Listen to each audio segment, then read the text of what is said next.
রিজিক বৃদ্ধির জন্য কিছু আমল আছে, তার মধ্যে শ্রেষ্ঠ আমল হচ্ছে নামাজ। এর সাথে চাষতের নামাজ পড়া, চাষ মানে সালাতুদ দুহা। এর আগে ইশরাকের নামাজ আছে। রিজিক বৃদ্ধির জন্য আত্মীয়তার সম্পর্ক বজায় রাখতে হয়।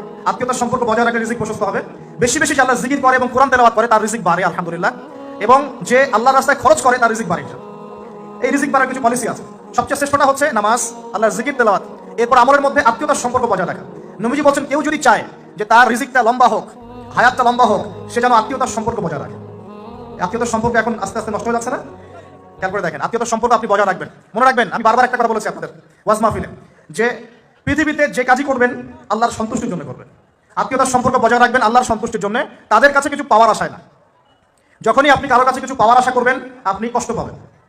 যখনই কারো কাছে কিছু পাওয়ার আশা করবেন আপনি কষ্ট পাবেন। কারো কাছে এত বেশি পাওয়ার আশা করবেন না। কার কাছে পাওয়ার আশা করবেন? আল্লাহর কাছে, যে আমি এই কাজটা করছি, আল্লাহ আমাকে পুরস্কার দিবে ইনশাআল্লাহ। আমি আত্মীয়তার সম্পর্ক বজায় রাখছি কেন? আল্লাহর কাছে রিজিকে বরকতের আশায়।